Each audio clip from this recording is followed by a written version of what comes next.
Life is a journey, and through this journey, we come across all challenges. These challenges makes us better human beings. We live for the pleasure of serving others and feeling the guidance of the Creator. Join us and explore the opportunities to overcome your difficulties this Ramadan, here on the Nation Station. In the name of Allah, most gracious, most merciful. Assalamu alaikum wa rahmatullahi wa barakatuh. You are tuned in to 90.4 on your Ramadan program, Life as It Is. This is Maya Al-Saeed and I am joined by Hatem Al-Abdussalam. Assalamu alaikum. Wa alaikum assalam wa rahmatullahi wa barakatuh. How are you? Fine, alhamdulillah rabbil alameen. Alhamdulillah. Are you ready to discuss our topic today? Inshallah. I just hope we don't get shot today. So you're probably wondering what's our topic today. Today we'll be talking about obsession in looks. And before we start and get into the discussion, I'd like to remind our listeners that this is a live program and we'll be on until 2:30. So you can call us from now till 2:30 on 24602-058, 24602-058. Okay, so in this day and age, when society kind of controls us, and it goes to the extent of how we look. There seems to be a standard, and we seem to be falling in just following the trend. And I think we really need to highlight this because we have our kids, and we need to think about what we're preparing for the future. That looks is not really everything. Some are blessed with good looks, and some are not so blessed, but it shouldn't be our focus on how we look. So, the most important thing we should start off is, do we actually choose our looks? Well, Bismillah ar-Rahman ar-Rahim, in the name of Allah, most gracious, most merciful, all praise be to Allah, the Lord of the heavens and the earth, and peace and blessings be upon our beloved messenger. That is a very valid question. We don't get to choose our looks. Well, actually, there are a lot of things that we don't get to choose. So we don't get to choose our looks, we don't get to choose our parents, we don't get to choose our ethnicity, okay, and we don't get to choose our nationality. So there are many, many things that we can't do anything about it. And the only thing is that we need to be content with what we have, because Allah subhanahu wa ta'ala has chosen this for us, and He knows best what is good for us and what is bad. Like He said in the Quran in Surah At-Tin, verse 4, لَقَدْ خَلَقْنَا الْإِنسَانَ فِي أَحْسَنِ تَقْوِيمٍ. We have certainly created man in the best of stature. So it means we have to accept ourselves, and society or the beauty industry seem to all want to put us to look the same, and we should be happy to be different. It's why do we have to all look the same or fit in a certain standard? Well, actually, Allah subhanahu wa ta'ala says in Surah Al-Hujurat that we have created you from males and females and made you into nations and tribes so that you would know or recognize one another. Yes. Now here Allah specifically says that He made us into different nations and tribes. And the meaning of nations and tribes that we will be different in every aspect that is there. Regarding the environment that we are staying, the looks, the language, the culture, the habits, everything will be different. But the thing that we fail to understand is that internally we're the same. That's so very every true. Human being is the same. We eat, we sleep. We have the same emotions. We have the same emotions, and we have the same feelings and needs. And needs the same. It's just the outer shell. The outer shell is different. And the other thing is that this outer shell we're really obsessed with just for a temporary phase. After that phase, then it becomes, it doesn't make a difference. And as well as the people who want to stop age defying. They don't want to get older. The fact is we're getting older every second, every minute we are getting older, and that's a fact. And especially, I think mostly in women, some women are even afraid to say their age because then I don't know why, but that is something women have to deal with. That's a whole topic on its own. Yeah. For example, as you know, Maya, and as you can see, I have grey hair all over my face. And for the past years, I've had lots of people coming to me telling me, why don't you dye your beard? Why don't you change it? Why, you're still young. Why don't you go back and look, the same? And I feel that, okay, this is what Allah has given me. And I'm not ashamed to say that I've tried that in the past. I've changed colors into many colors. And I thought about it at the end and I said, why am I doing this? I can't stop it. I can't it's part of go who against. You are. Yeah, it's part of who I am, and it's who I love to be. And then subhanAllah will be some sort of maintenance that you'll have to do every couple of weeks to make sure it keeps looking the same. I didn't want to give Lulu a business. Anyway, please join us on our discussions on obsession and looks on 24602-058, 24602-058. With the emphasis on the physical beauty, we know that it doesn't last forever, does it? It doesn't. But yet so much effort is put into maintaining how we look. I totally agree. As Muslims, we should look presentable, we should be clean, we should beautify ourselves to a certain extent, but not make it an obsessive thing. Like an example, for a woman to go out without makeup, for example.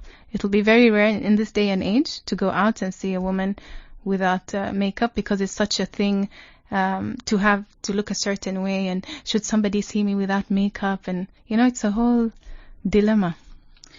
It starts off with accepting ourselves. The moment we accept ourselves for who we are and how Allah subhanahu wa ta'ala has ordained for us to look, then we wouldn't mind what people think about us. True. Yeah, as long as we maintain the standard that is acceptable by Allah subhanahu wa ta'ala, then that's okay. So, like once there was a man at the time of the Prophet sallallahu alaihi wasallam who had his hair and beard all over the place, and then the Prophet sallallahu alaihi wasallam has said a very famous saying. He said, "Didn't this man find something to comb his hair or to keep it tidy?" So, as long as you're in the norm that you look tidy and neat, then presentable, then that's more than enough. You don't need to go to the other end or the other extreme. And regarding aging, I think people until today, until tomorrow, will be looking for that magical pill that will to make them the youth pill that will get you younger. I mean, I have members of my family who are at the age of 70 and 80, and they have more black hair than I do. MashaAllah. Which is artificial, of course. Oh, but okay. I cannot comprehend. When you look at them, you look at the wrinkles on their face, and then you see the black beard and the black hair, and it's extremely black, more than the darkness. You just can't comprehend, even the level of respect you feel that, okay. Because it's so obvious that they are a certain age, or they've passed a certain age, yet they still try to maintain. Although I think it comes to a personal choice and how much they're affected by being accepted, as you said in the beginning. It all starts with how you accept yourself. For example, let's take eyebrows for women. It is known, of course, we're not supposed to do it as women. But, and I don't want this to become a debate, people calling me about the eyebrows. It's not the topic, it's just an example. That we have to, not do it, but yet it's done. And when you don't do it, people tend to think something is wrong with you, or why don't you do it? You look much better. Then we have to think of our values and morals in life, that we're here to please Allah subhanahu wa ta'ala and live as much as we can following His rules, and we're not here to please a certain society. If you ask anyone on the streets, do you want people to judge you by your looks? The first reaction they would say, no. Yeah? But at the same time, they're doing the opposite. Completely the opposite. I think judge is a very difficult thing. We shouldn't be judged. I shouldn't judge you. You shouldn't judge me. We leave the judgment up to our Creator, Allah subhanahu wa ta'ala. Yet maybe how we evaluate the person. And I think what we should evaluate is the character, not the way you look. And we should not judge a book by its cover. Yeah, so people would say that, okay, I don't want anyone to evaluate me based on my looks. But at the same time, they're working very hard on their looks, because to them that this looks matters to others. Yeah. So it's a contradiction. It is, I guess, in some way, but what does this? Do as I say, not as I do.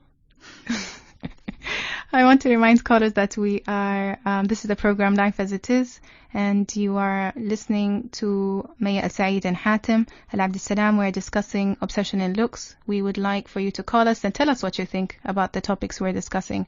24602-058, 24602-058. Do you think this obsession was there in the past? I think to some extent, but it was not so deep as now. I feel now it's really become terms as obsessive, We have to look this way. I cannot go out of the house looking the way I look. I have to look a certain way. Well, I think with time and with modernity and the changes that we are facing and the amount of pressure from the media and from the fashion industry and from the rich and famous, the obsession is getting greater and greater. Yeah. Losing the main humane value of kindness and valuing yourself on your character instead of your looks. Yeah. And today this has become a huge industry. I have some statistics here, if you allow me to share. Yeah, please do. I was really shocked when I looked at the numbers, and I logged on to the American Society of Plastic Surgeons, and what it says that 15.6 million Americans go through cosmetic procedures.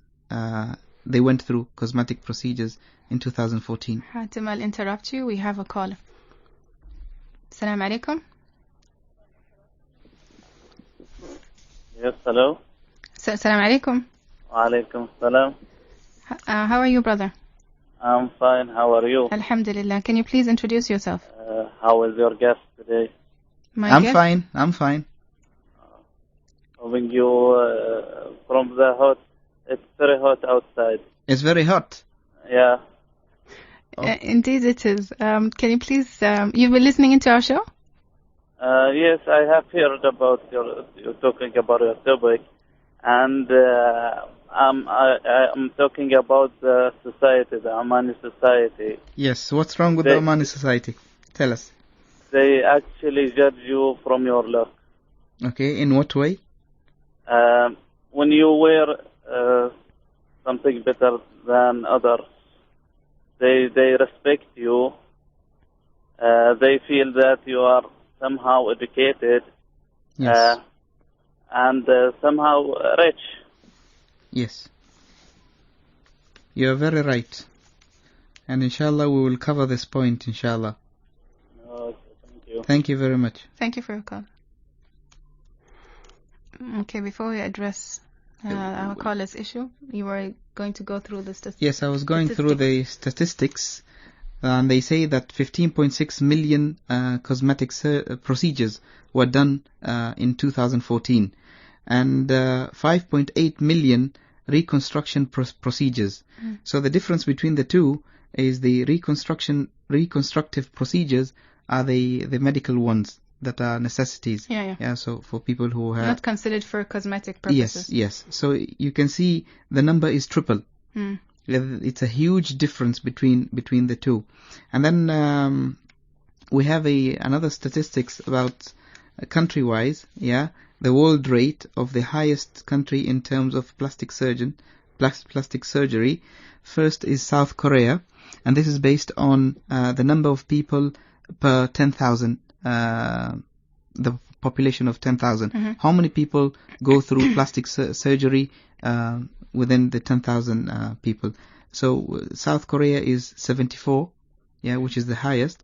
Then comes Brazil, and then Taiwan, United States, Japan, Thailand, China, then India. And I've gone through other things also, which is the popularity in terms of these surgeries, type-wise. The highest number of surgeries, cosmetic surgery, are on, of course, women. 92% of women. Why am I not surprised? And the highest is breast implantation, and then comes nose reshaping, and then liposuction, and then eyelid surgery, and then facelift. Okay. So all these have to do with The face. beautifying your face and your body. And then you have other types of surgery that are related to men, Okay. which I was surprised. The first one is male breast reduction, and then you have tummy tuck, and then you have laser hair removal. And there's many, many more. That is, in a way, not surprising with regards to women. I'm a bit surprised at the men. And I even went further, and I went to South Korea and looked at some of the statistics there, procedures. They have something which is called wide face surgery. So if you have a long face, if you want to make your face square shaped or round shape or whatever, you look like a TV or something, then the procedure is there. And then you have after cheek fat thinning. I don't know if you understood this. So it means you want your cheekbones to yeah. So you remove the fat underneath the cheekbones. It pops out. Yeah, and then you have the jaw bone reduction. So that sounds painful. It's painful. Yeah, it sounds like it feels like someone has just punched you, and I know that feeling. And then you have plus chin implant. I don't know what it means. They want a double chin, yani. No, I think maybe if you have a double chin, then you only but it says plus chin. Anyway, we're not going to get into the details of that. Okay, so these are some of the statistics, and then you have another one which has to do with legs, which is also done in Korea. You increase the length of your legs, so you become taller. Yeah, so I think I can do that. We'd like to remind our callers that we're discussing obsession and looks on Life as It Is with Hatem and myself, Maya. You're more than welcome to join us on 24602-058. I'll repeat that, 24602-058. So, Maya, are you surprised that 92% of the surgeries globally are done by women? No. But the question that pops up is why? Why? Who set the standards of beauty? Why are women trying to... I understand why they try to look younger, but change their actual face shape. Nobody's perfect in this life. Nobody was born thinking 100%, I like the way I look, my life is perfect, everything is perfect. Life is a test. And we are being tested on the way we look, on the situations that happen to us in our lives. Yes. But now to actually focus on just the outer, how I look. So I am happy, or is it for others to accept me? Why is it? I just wanted to add one more thing, in terms of these statistics, that the highest rate of suicide is in South Korea.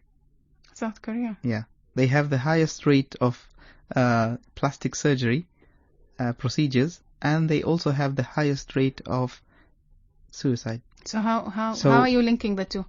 It means, okay, even though that they're going through these procedures, which presumably to them it makes them happy, but still a lot of people are, getting rid of their lives. Maybe not necessarily happy. Maybe it is a thing of acceptance.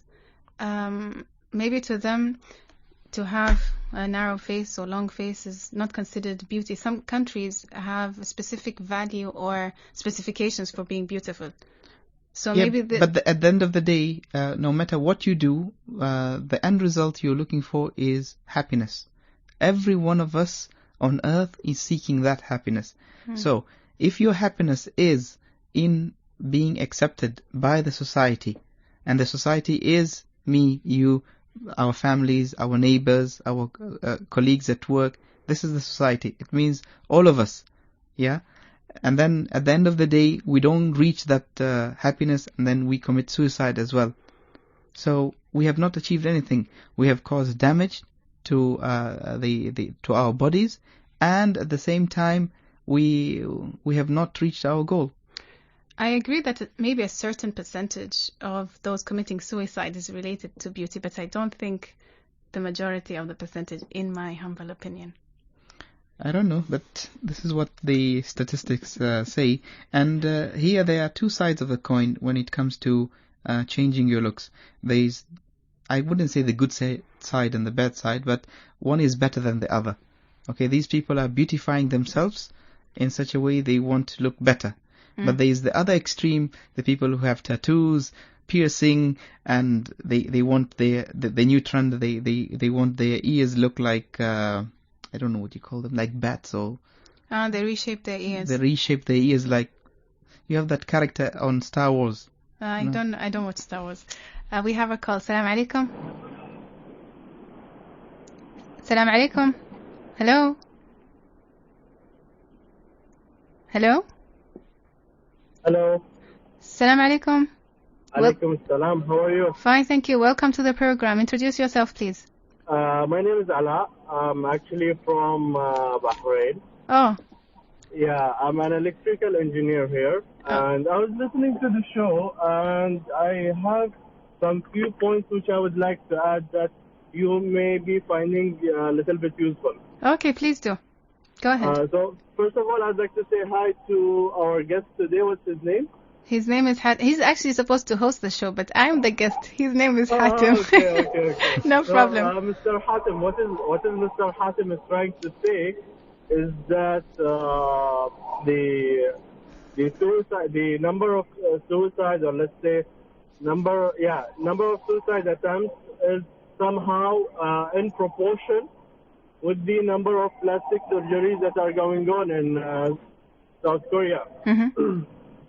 And one more thing I would like to say is that surprisingly, the Omani people, with all due respect, they are really, what do I say? It makes a huge difference for me if I go out wearing my traditional clothes and if I go out wearing some parmodas or jeans. Like, I still up to date, I'm not able to find an explanation for this. Care to elaborate? What do you mean by that? What do you think about it? I understand the point. Okay. You mean if you change your clothes, then people treat you differently.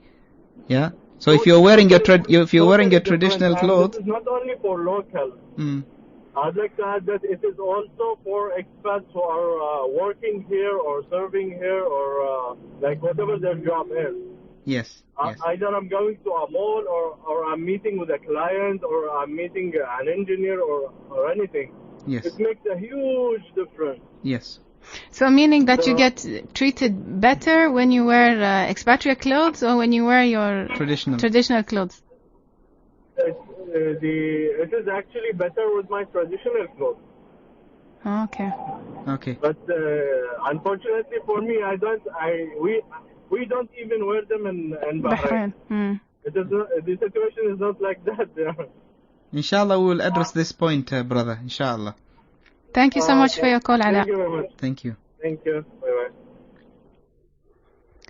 Bye-bye. If you just tuned in, this is Life as It Is. This is May Al Said, who is the guest, but is being the host. And with Hatim Abdel Salam, we're discussing obsession in looks. You are more than welcome to join us in our discussions. We're here until 2:30, inshallah. You can call 24602-058, 24602-058. Yes, we were linking between the happiness that we are looking for at the end of the day with how we look. We always link these two together. And by being accepted by the society from the way we look, then we assume that that's the happiness. But still, people are more grumpier today than they used to be in the past. Yeah, you see people wearing the best of clothes. Yeah, women with their full makeup, but still they don't have that joy that they were looking for. So if this is the case, and we are not generalizing, but most of the cases are like this, then what's the whole point of doing it? One shouldn't link their happiness to a certain thing. If you are to link it, my personal view would be to link it to your religion and how close you are to Allah subhanahu wa ta'ala. But to actually link it to your looks is something, I understand as a point of view from being a lady that we want to look a certain way, but that doesn't mean that it should be our only focus in looking a certain way, and it should link, to my happiness.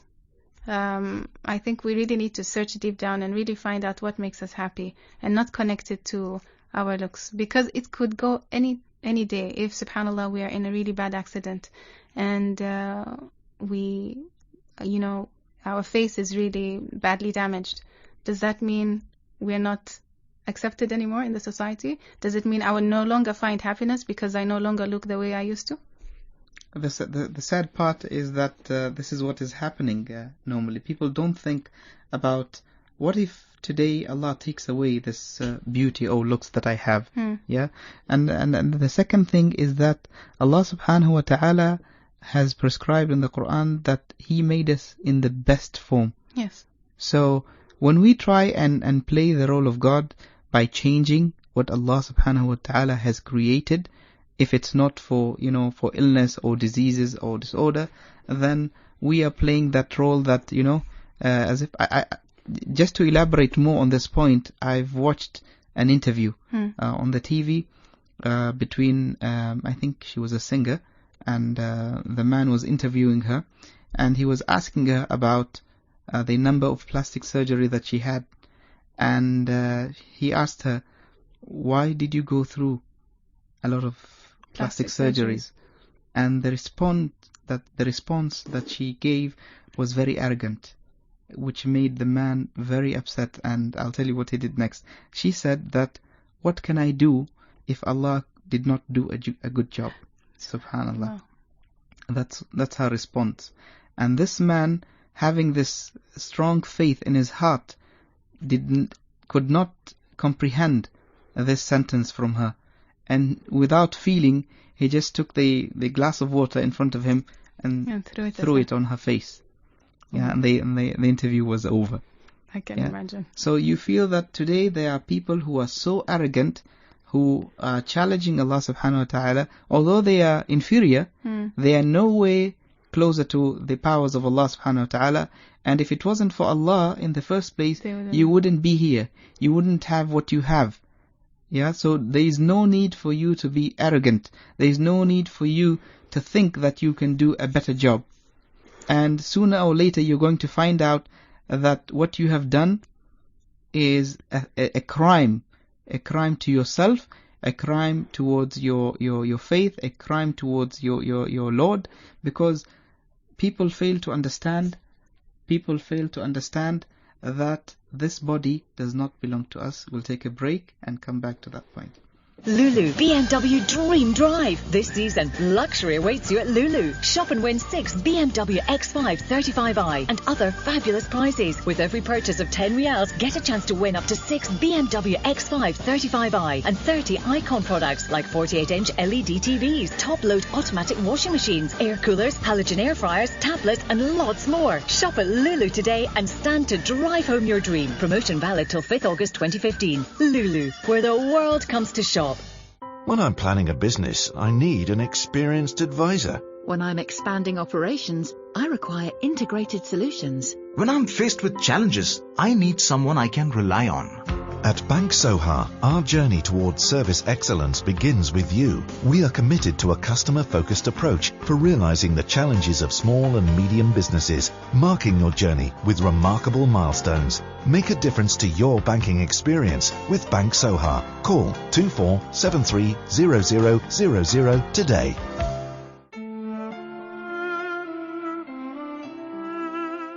Let us take you on a spiritual journey through our voice this Ramadan in Life as It Is. Explore opportunities and tranquility with the young voices of tomorrow on the Nation Station 90.4 FM from Saturday to Thursday, 1:30 to 2:30 p.m. Engineer Muhammad Farouk, Janab Al-Saida, Maya Al-Said, Ahmed Al-Matani, and Hatim Al-Abdussalam. Call us on 246-02058 or text us at 90406 to explore your potentials like never before. This Ramadan, here on the Nation Station. Life as It Is on 90.4. Today we're talking about obsession and looks. This is Maya Al-Said, and with me is Hatim Al-Abdussalam. Your guest. My guest.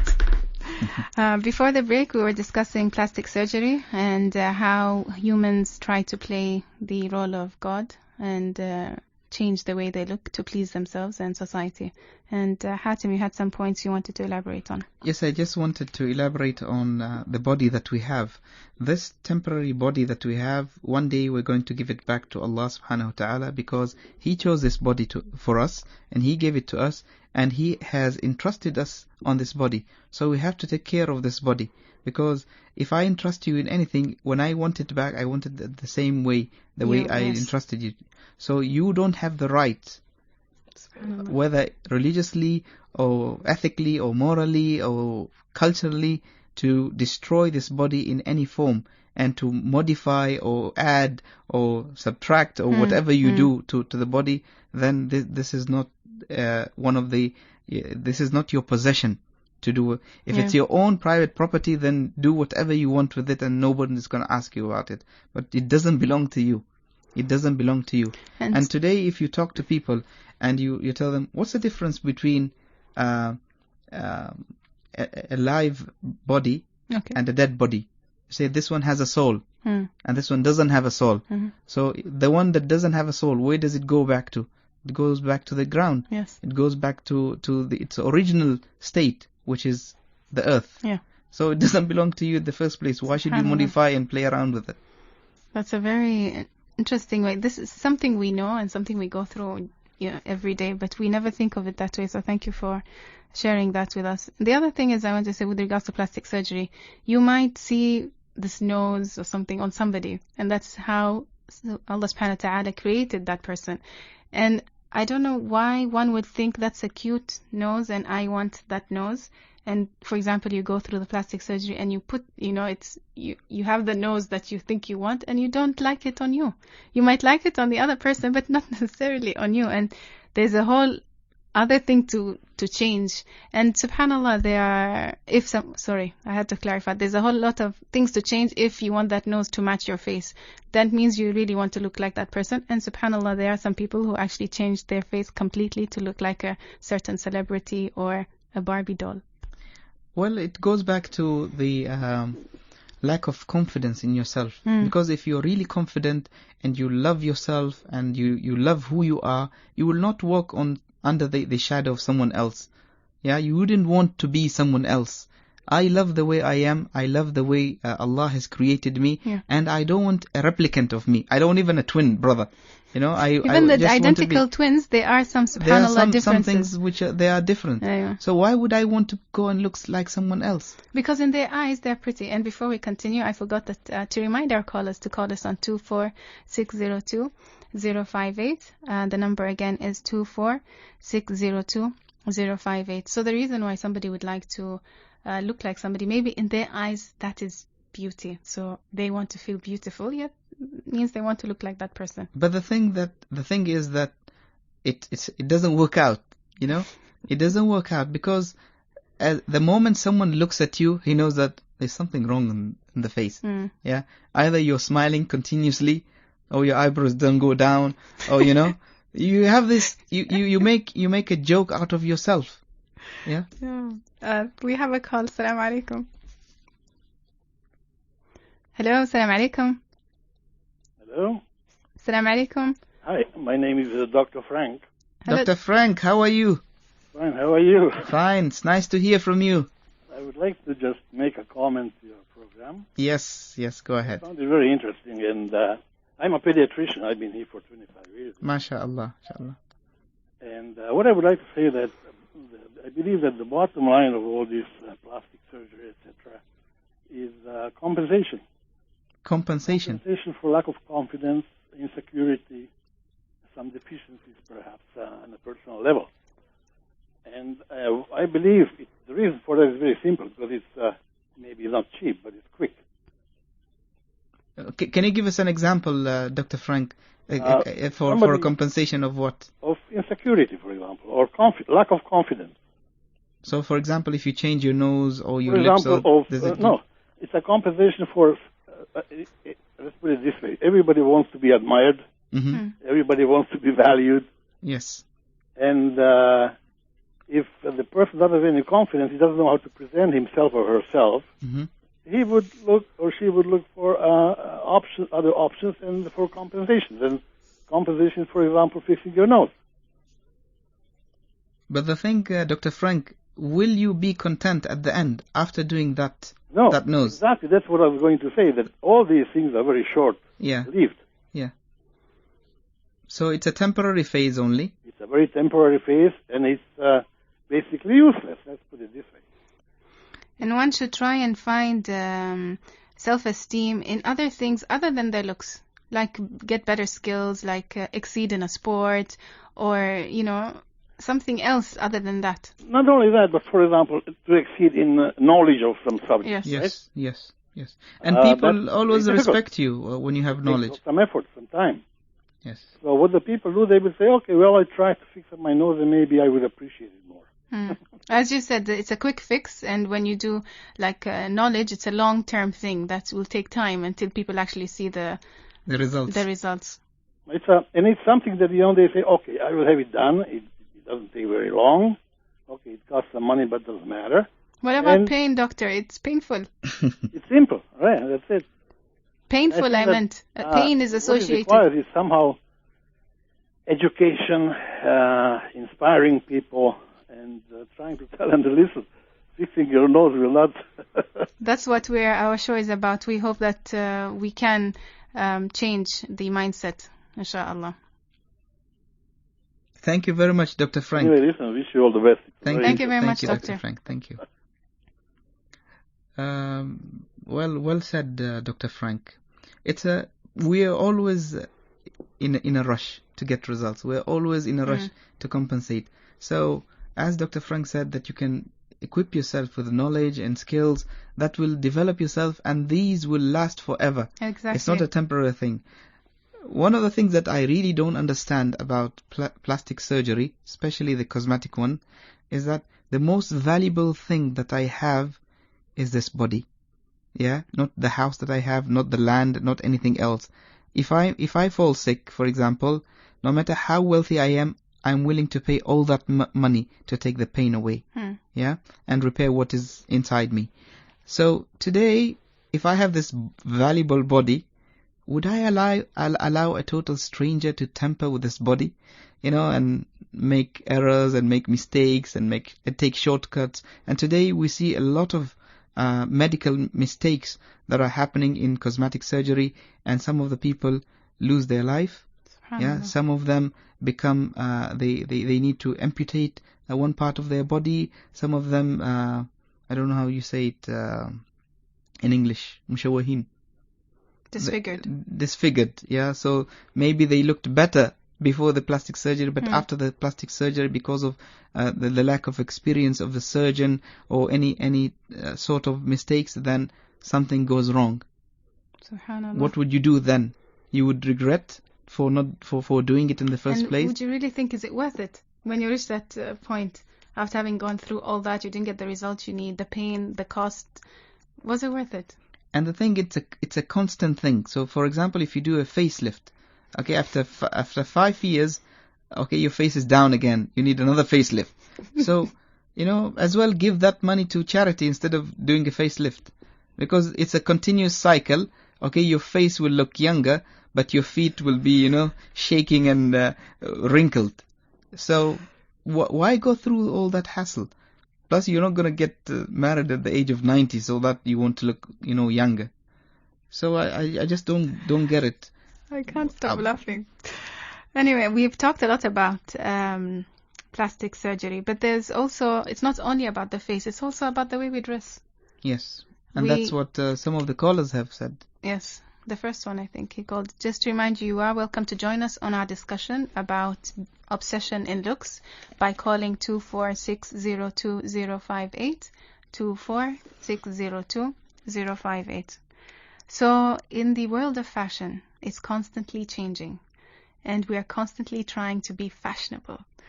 And as much as I personally enjoy fashion, but I try and take the modest fashion, and because I'm a Muslim, and there are things as a Muslim woman I cannot wear, And so that does not apply to me, but I still try and remain modestly fashion if there's a sense to that.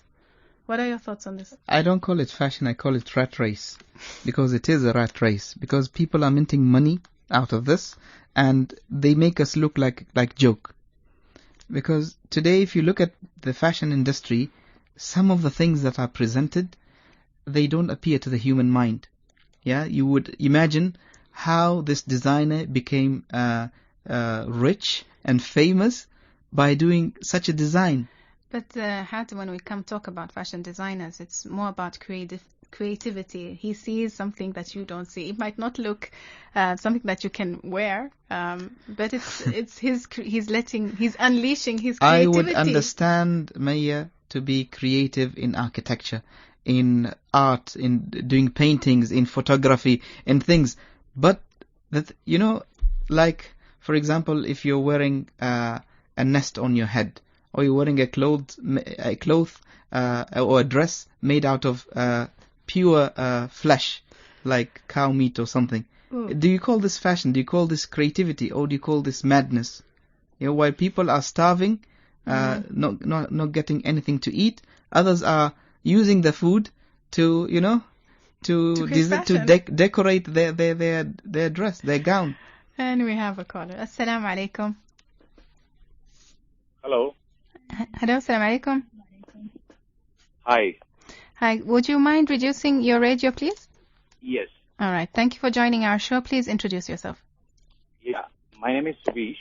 Okay, Subish, tell us what you've been listening into the program. What are your thoughts? So, see, basically, I believe nowadays people are giving more importance to outlooks. Mm-hmm. So, if you are, internally beautiful, you are confident, that is what we should always try to work on, rather than giving, importance to all the looks outside. So, unfortunately, the world is going that way. Very true. Sadly, It is going that way. That's why we're trying to talk about it and to bring people back and realize that there are other source of happiness and the other things that we can concentrate within ourselves to be happy and to get better at. Exactly. Thank you so much. Was there anything else? Thank you so much for the call. Okay. Yes, he was saying something very important about the values, inner beauty. Mm-hmm. And this is something that you can invest, and it wouldn't cost at all nothing. Yeah, it wouldn't cost you anything to have these values, and people will respect you for these values, for the inner beauty, and this will last forever. Now, the people who are going through cosmetic surgery, ask yourself this thing. If you couldn't afford it, and you didn't have the means to do it, so it means, is it the end of your life? Or there's always other ways, other better ways to change yourself, to make yourself a better person, and to gain the respect of others. Today, if you see young men out there, when they see a woman passing by who has had all these facelift and nose shape and everything else, then they make fun of her instead of admiring their beauty. We have a call. Assalamu alaikum. Wa alaikum assalam wa rahmatullah. Thank you, brother, for joining. Please introduce yourself. Yeah, my name is Dr. Mukhtar Ali, and I'm a doctor by profession. Okay. And I was just listening to an interesting discussion which is going on. Yes, and what are your thoughts on it? I want to make a couple of points. Okay, please go ahead. Just the one point Mr. Hatem was making is very interesting, and I find a medical cause behind that. He was trying to link the suicide with the number of surgeries. Yes, he was. Actually, in medical, there is a psychiatric condition, eating disorder, which is called Anorexia Nervosa. The second is called bulimia nervosa, in which the person finds their bodily figure not perfect, so they start starving. Yes. So, the reason behind that is that these disorders, most of the time, they are associated with other psychiatric disorders, so they can lead to suicide. So there is definite linkage between, this and the suicides. Thank you and, very much. Second point I want to make is that I think there is a great influence of celebrities and the persons who are in fashion and all this on our community. People try to follow them. People try to look like them. People try to wear like them. So Mr. Hatem said it's a rat race, and he was quite right about that. It's a rat race. I mean, you will not end at any point, and you will also lose a lot of money, which you can spend on improving your education, or educating your kids, or grooming your kids, or contribution like a charity. And the last point I want to make is that most of the surgeries, they are in women. I mean, like lip augmentation. Only 92%, doctor. So, I mean, this is just my perception or my thinking that there could be a sense of fear in females, sense of rejection. I mean, a feeling of rejection from their husbands, or in Western societies, from their boyfriends. I mean, maybe there is an inner feeling of rejection. So they always want to look good, they want to look beautiful, or they want to look smart. So that's what I want to say. Thank you very much, Doctor, for your contribution. Very valid contribution, and inshallah we'll discuss further with the points that you raised. Thank you very much. Very interesting the points that Doctor has mentioned regarding the disease. The eating disorder. Well, today actually we're not focusing on that segment of the society, because if you have a disorder, then you are excused, and you have to go for treatment. But we are talking about the normal people that are healthy, that Allah has given them everything, but they still make the choice to go for plastic surgery. We have another call. Assalamu alaikum. Hello, assalamu alaikum. Wa alaikum assalam. I can't hear you very well. Your voice is very low. Wa alaikum assalam. Can you hear me now? Yes, very, very low voice. But I just have one comment. First of all, I would like to say assalamu alaikum to two very beautiful people in the Thank you. today, Hatem and Maya, mashallah alaikum. Beautiful people inside and outside. Jazakum al-khair. This is Dr. Lamia. That's right. How are you feeling today, Dr. Lamia? Yesterday much better. we heard that you're under the weather. I'm driving to the studio today, so I will be live soon, inshallah. Inshallah. So what's your contribution? You've been listening in. What are your contributions? Yes, I wanted to say that I strongly believe that beauty lies in the eyes of the beholders. You know, so many times you see somebody shockingly beautiful, and as soon as they open their mouth, you think, where did that beauty go? You know? And sometimes the opposite. You see somebody who's not so blessed with, good features, but as soon as they speak, they just enter your heart, and you see the beauty within. It just comes, it shines up, and it comes out. That's so true. The perception of beauty is really when you get to deal with somebody and you live with them and you know who the real person is. That's when you really see the beauty of one person, apart from the physical appearance. Yeah, but in this day and age, that is unfortunately a lot of focus is only on the physical side, and not so much importance is given on the inside. And I hope through the show we can highlight that there are different ways to look at beauty within us. Exactly. Thank you so much for your efforts, and have a very nice day. You're most welcome. We look forward to hearing your show later on. Inshallah. Thank you. Thank you for your call. Alaikum salam. You know what is worrying me today is the changing in roles, where men are becoming obsessed with beauty and competing with women.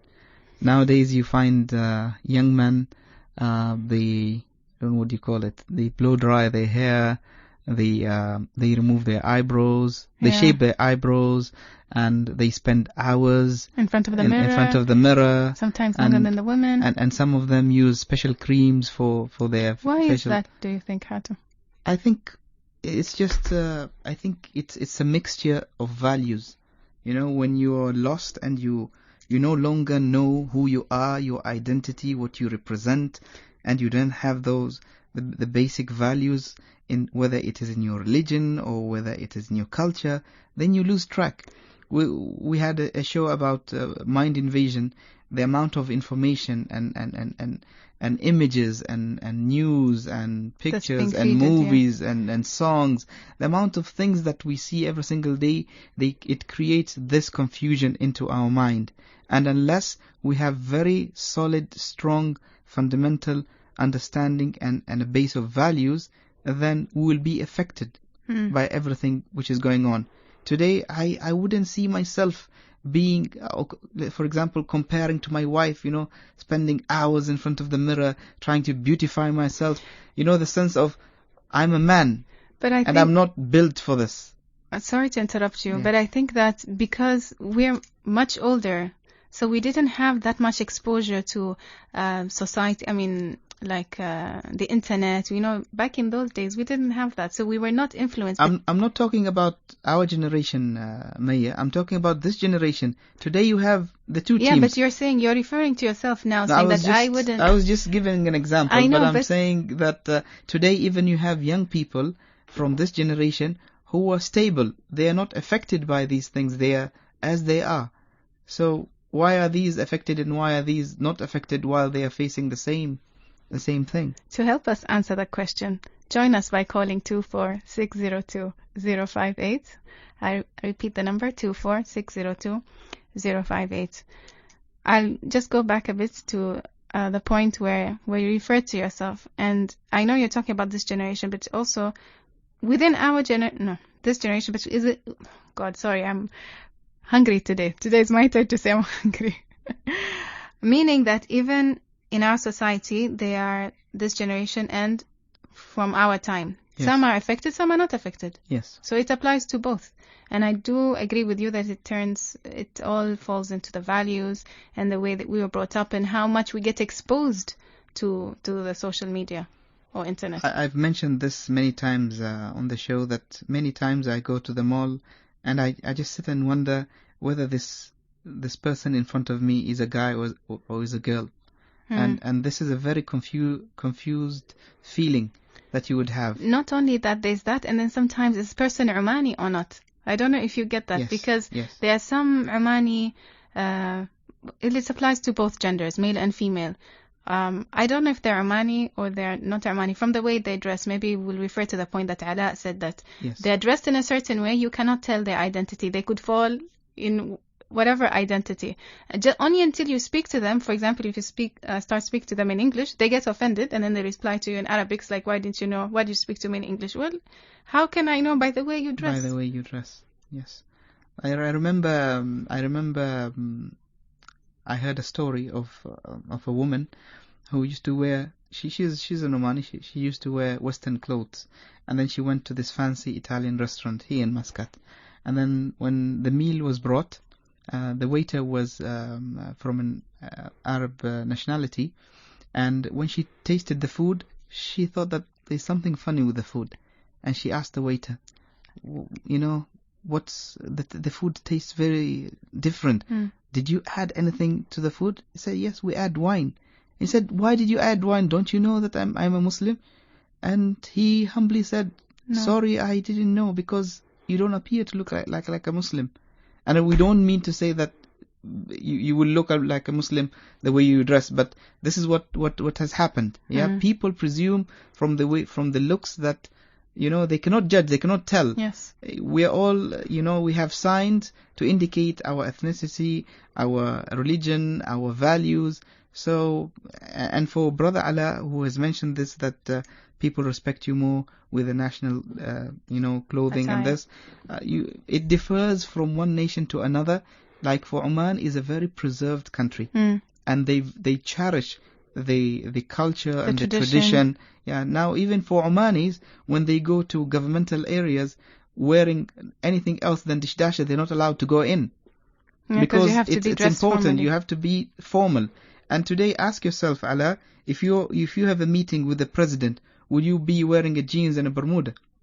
Yeah. You wouldn't wear that, because you presume that this is not the right occasion for wearing that. We're not saying that there's something wrong by wearing a jeans and a Bermuda, but I think we have a call. I think so. Assalamu alaikum. Wa alaikum assalam. Thank you for joining our program. Please introduce yourself. My name's Lenny. Hello, Lenny. Hi, Maya. How are you? Fine, thank you. How are you? Ramadan Mubarak. Same to you.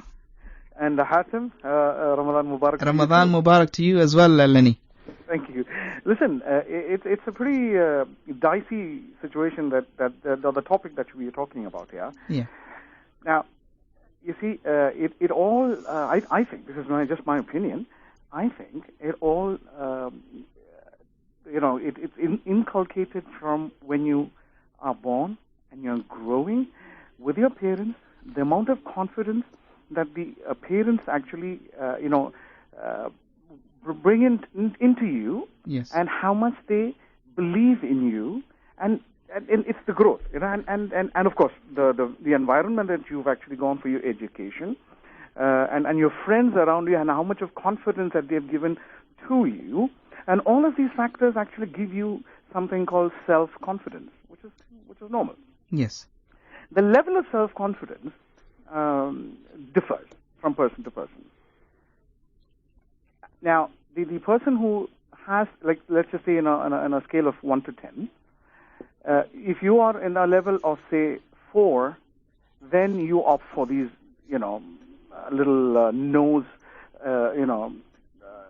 plastic surgeries and all of that. Yes. Michael Jackson, for example, he himself has gone through a hell of a lot of operations on his face. Yes. Correct? Yes. You are with me here, yeah? I am with you. I'm listening to you. Yes. Now, there are Elizabeth Taylor. Yes. Okay. Now, all of these are people who are in the brim of their career. Yes. Okay. And yet, in spite of the fact they're making money, in spite of the fact that they have done so well, they still have an inkling of self-doubt. Yes, you are very right. Okay. Now, so that doesn't mean it doesn't only necessarily reflect an ordinary person's viewpoint. And by the way, there is nothing called an ordinary person. Every human being is special in their own right. Yes. Okay. And now what that person needs to understand is how special, how beautiful that person is individually. Now, this happens through experience. This happens through, the friends and family that give him support. And of course, it could be Islam. It could be Christianity. I'm a Christian myself, but then it could be any religion. But the religion also drives the confidence in an individual.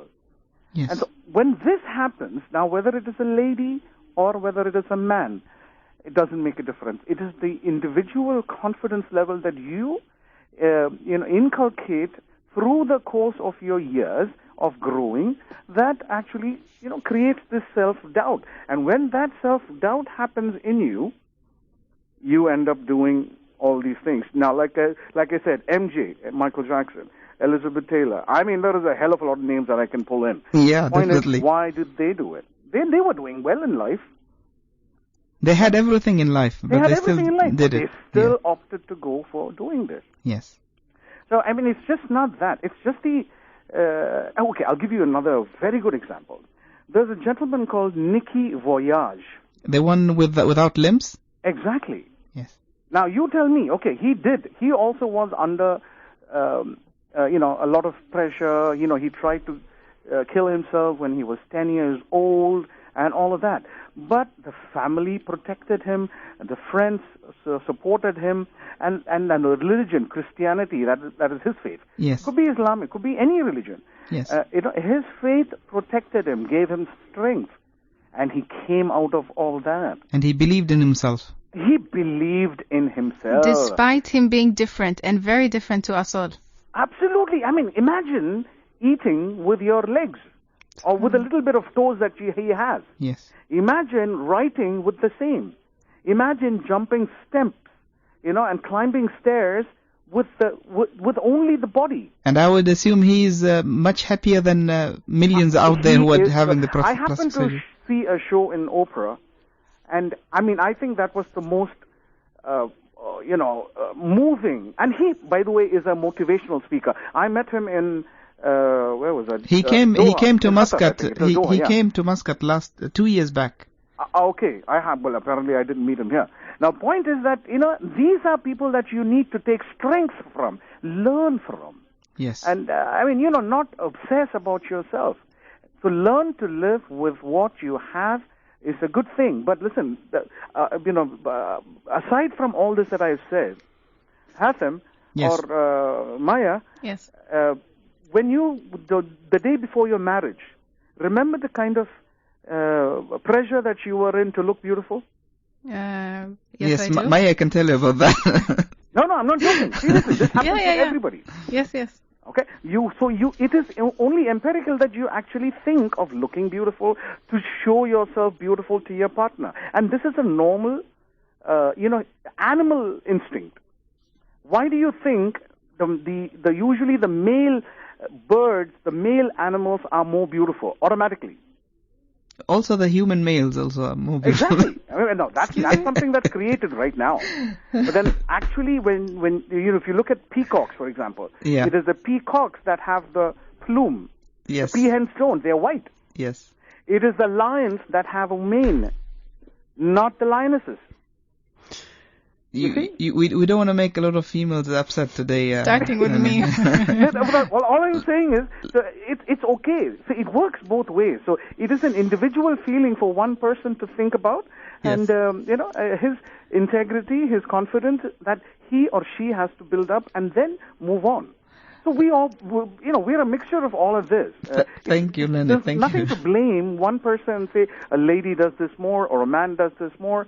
They do it when that time comes. They will do it, and to impress. See, when you go for an interview, for example, you want to look your best, don't you? Yes, we do. Okay, Mr. Lenny, some simple things like that. Mr. So Lenny, you will do something to make yourself look special. Mr. Lenny, we're terribly sorry. We have to go through a break. Fair enough. Thank you so much for your contribution. And we'll look forward to talk to you again. My name's Lenny, by the way. Yes, we Thank do you, know. Bye. Thank you, Lenny. Thank bye. You.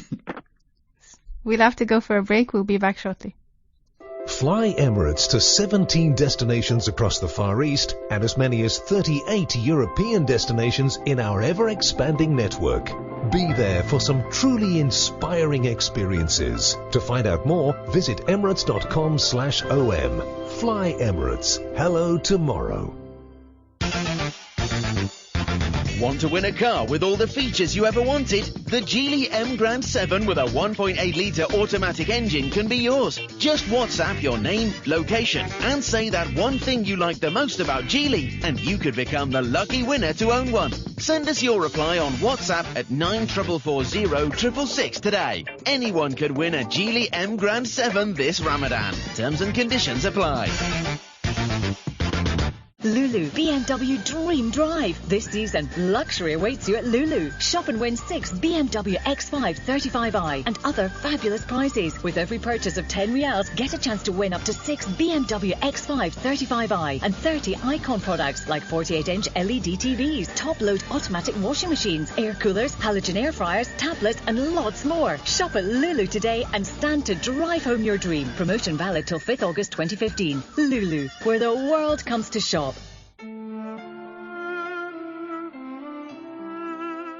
Let us take you on a spiritual journey through our voice this Ramadan in Life as It Is.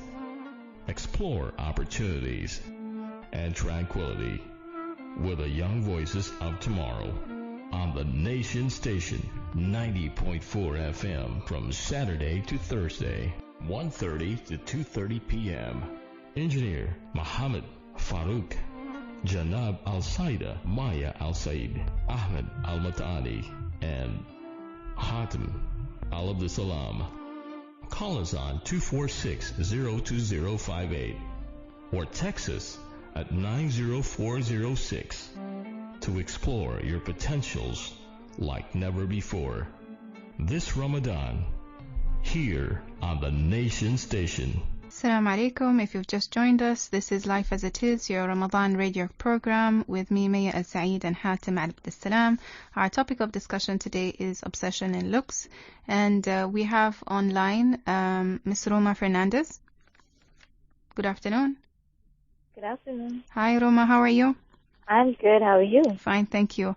So, Roma, you are a clinical psychologist with Whispers of Serenity. Roma, assalamu alaikum. How are you? I'm good. How are you? Fine, thank you. Roma, we wanted to know today what goes into the human mind psychologically when they think about their looks and changing their looks and self-confidence. What triggers this low self-esteem and the low confidence? Usually, all of this starts in our childhood because whatever thoughts that come to us, they're not ingrained or naturally coming to us as we are born. So the environment, our parents' upbringing, all of this plays a very important role. So if we are born, if you're brought up in an environment where our parents always put into us that, you know, you look beautiful no matter, or always complimented us in what we did or how we did it, I think that instills in a child a lot of self-confidence. And if that doesn't happen, and any situation, maybe in school or friends, any comments can shake the ground of which the child has built his confidence on. So it's very important for parents to understand the importance of giving a child a very good upbringing in terms of confidence and feeling good about themselves, no matter what shape, no matter what size, no matter how they look. Yes. So as adults, what about the environment around them? Like the media, the fashion industry, and Hollywood and Bollywood, all these things, do they affect you, even though that you have gone through a strong, confident upbringing? Obviously, because we are bombarded with so much of social media nowadays, and all of that is portrayed to us is not the actual idea of what a perfect man or a perfect woman looks like. It is a very exaggerated version, because not everyone, or not the everyday person, is a size 0. You know, everyone is a little curvy or little, different shapes or different sizes or different facial features. So we all have different unique features, but what we see in the media is the perfect airbrushed model, which doesn't really exist. Yes. And that affects the way that we are functioning, because it does put in a lot of ideas that are negative in terms of how we view ourselves, because we start to think, oh, I don't look like her, then probably something is wrong with me. Or I should look like her or him, and I'm not, so I'm wrong, so I need to do something to change it. And that's what happens, that people go into a whole string of surgeries or trying to make themselves on crash diets so that they look what is portrayed as the perfect person. And the fact that these celebrities are popular, so they're constantly, as you said, bombarded, they're constantly in front of our eyes, so we tend to compare ourselves to them, and then of course when we do compare ourselves to them, we find ourselves not up to the standard. And I think, which is really sad, because I think we are all beautiful in the way we are created, and having curvier women or different men with different lengths, different facial features is all part of being human. Right, totally, exactly. And if we do not appreciate the uniqueness that we have, I think it does, we won't be appreciating anything, because we all are different in our own ways. And I think God has made us in a certain way because of how He has crafted us. So we have to appreciate the divine entity in all of this, that we are made special because He chose us to be a certain way. And if we don't appreciate that, then we don't appreciate from where we come from, our Creator. So we have to start appreciating even the smaller things, rather than noticing on all the flaws. What are the positives in my personality, in my body, and how can I make it better? If we focus on that, then it doesn't become an obsession anymore, because you're trying to bring out what is already good in it. But if we start focusing on the negative and the flaws, then it turns out to be an obsession where we do take the wrong steps to make it better. And Roma, just a question I have. How does one know that he's obsessed? How is this... what are the things, I don't know if you can symptoms. Exactly, the symptoms of me being obsessed with my looks, and how can I know that I have it, and if it can be cured? So if it is affecting your daily life, I think that's one of the major key points, that you are going through an obsessive disorder, or even what is called a body dysmorphic disorder, that you are focusing too much on yourself. So if in your daily life you isolate yourself from people, if you cannot go to work on time because you're focused on doing your daily rituals, like you're cleaning yourself or putting on your makeup or things like that, and that delays you from a task that is a priority, that is definitely a key signs that should be noticed. Then the other signs that are there that could be that you are getting too much work done, or you're spending again too much time on grooming, self-grooming. The finances being put into the way that you look and the way that you feel. All of these are very key indicators, and most of the times, if you are going through it personally, you miss these signs because you think I need it, or it's very natural that I'm doing it. So it has to be a self-awareness that needs to kick in for anyone to realize that it's happening. Because most of the times, because you're so self-obsessed with your looks, you miss these signs, and someone points it out, and then it becomes like they don't like you or they're judging you. So it has to come from self-awareness more than anything else. Thank you very much, Roma, for your contribution, and we really benefited from the tips that you gave us, and we hope to hear from you soon, inshallah. Thank you so much, Roma. Thank you so much for having me. You're most welcome. Thank you, Roma. Bye. So one of the things I'd like as well to talk about is how good we look for our loved ones. I'm talking about marriage couples. The norm is the husband always says, oh, I want my wife to look a certain way, and you have to lose weight after you have children. But there's another aspect I want to highlight, that us women also want our husbands to look presentable and to look good. I will elaborate more on that after our call. Assalamu alaikum. Alaikum salam wa rahmatullahi wa barakatuh. Thank you for joining our discussion today. May I know who's on the line? It's Ali al-Far'i. Oh, hi, Ali. So tell us, what are your thoughts? Well, I just want to add up one thing regarding fashion and how people actually define beauty. I think the media plays a big role, and you just spoke about how the celebrities look good. And the thing about it, the celebrities really look very good and attractive when they're on television. I just define that beautiness as per the media. But when they're out, walking in streets, they're just normal people. And if you just scroll through the internet, you will find the difference. Before makeup or after makeup. Yes. Difference. So how they define beauty is based on what media makes up. Like, for example, when you go to a shop and try to buy some cream or lotion for the face, the advertisement when you watch television, the advertisement on those creams, it tells you discover the real you. So when you put that makeup on, that's when you're really you are. Without the makeup, you're nothing.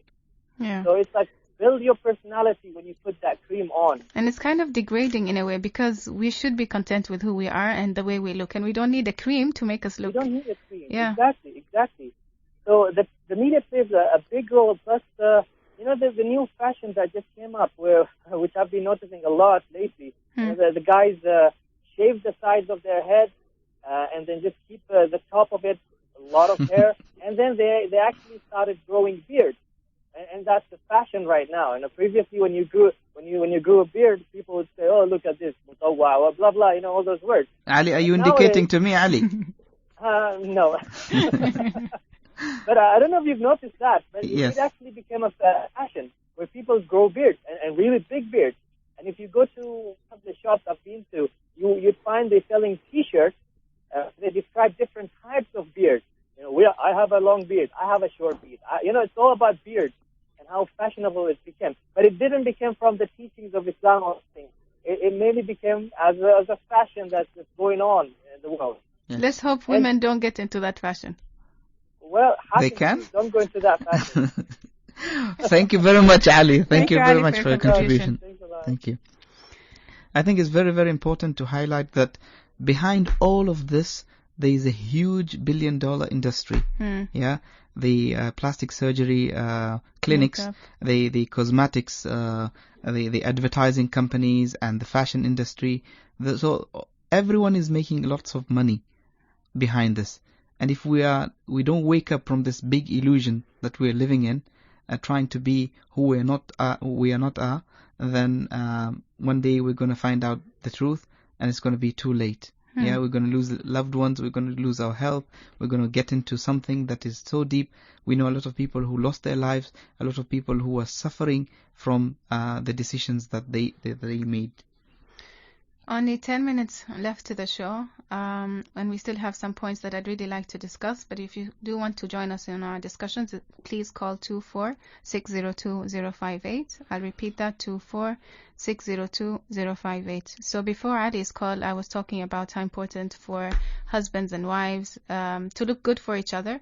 Women tend to, I'm not going to generalize, but some women tend to look, they'll put all the effort in before they go out. To look good, but at home they tend to slack, and then you get men complaining, oh, you don't look good at home, only when we go out, why can't you look good? But as well, I'd like to now talk about the other side, is of course even us women want our husbands to look good, just like men want us to look good. I mean, husbands want us to look good. Hatem, you're giving me a look, tell me. Well, it's absolutely right. It's equality after all, so I think whatever you request, you have to do the same thing to get the same result. So if you're not doing it for your wife, then don't expect your wife will be doing it for you. Very well said. Yeah. And I think we have lots of points that we have never covered yet. Two main ones left, which is I'd really like to talk about the men's obsession with marrying a model. She has to be, I don't know, tall, fair, hair has to be a certain color. You cannot. We are women. We are not ordered from a catalog. You choose what you want. So and again, to emphasize that it's not only physical beauty. This woman is going to be the mother of your children. Look at her personality, how she is with you, with her family. She's going to be the mother of your children. What values is she going to teach them? It's not only about beauty. Hatem. You said it all. I'll move on to the next point. As what does Islam have to say about the confidence? I think our caller Lenny said that the religion gives you confidence, yes, which will destroy the low self-esteem that you have. And it's very important to highlight the verse in the Quran where Allah subhanahu wa ta'ala says in the translation, it says, verily the best among you are the righteous ones. This is the criteria that you should be looking for, to reach the level of righteousness for Allah subhanahu wa ta'ala to accept you. I think we have a call. Salam alaikum. Hello, salam alaikum. عليكم السلام كيف الحال؟ Alhamdulillah. How are you, sister? وعليكم السلام. Alaikum salam. Welcome to the program. Fine, alhamdulillah. Alhamdulillah. Welcome to the program. Please introduce yourself. Thank you. I've got a comment to make. Please do. Please go ahead, sister. Yeah, what I'm saying is maybe, we should reflecting on ourselves, like to have a self-talk. Okay, just before you move on, can I kindly ask you to reduce the radio? Okay, if I reduce the radio, I'm not hearing it. You're not hearing me through the radio? Through your phone? Yeah. Okay, I reduce now. Okay, so maybe you can hear me now. Yes. I said, so maybe we should increase the self-talk to ourselves to be aware. I mean, whenever we have strange messages coming, in our thoughts and all that, we analyze before we make a decision of making a big thing, to change our body or to do anything strange. Okay, so like positive vibes we give ourselves, that even positive, or be really in yourself, to know yourself best, to be like your own friend, to know what is your weakness, what is your strength. Your strength, Okay. I remember once, somebody was making like a comment on my body, but I was just like replying on myself, saying that, God creation has no mistake. Yes, you're something absolutely like right. that. Just to give myself confidence, not to be a witness of the strange comment or whatever somebody is making on me. And at the end of the day, sister, we can't please everyone. We'll always have these type of people in our lives, but we have to move on, inshallah. Of course, yeah. Thank you. We have to appreciate what God has given to us, how has created us. True. Yeah. Thank you very much, sister, for your contribution. Thank you. Thank you.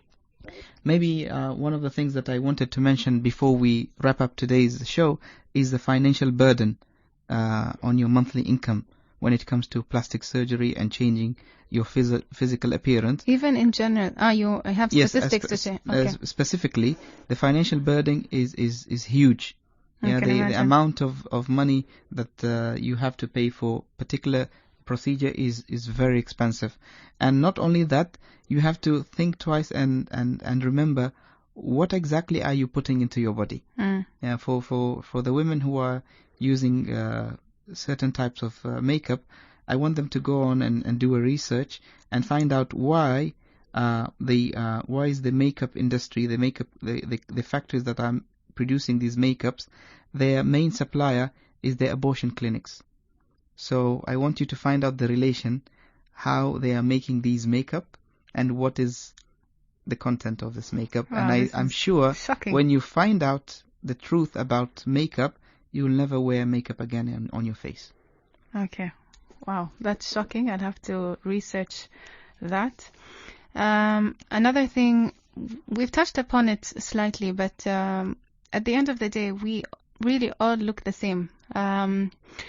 This was here, Hatem put this comment. We all look the same when we first get up in the morning, but not in TV series. TV series, they look pretty when they sleep. Yeah, I always wonder how come they get up in the morning and they, their hair is done and they have this lovely face, and it's all a big illusion, and we fall for it. Yeah, we do.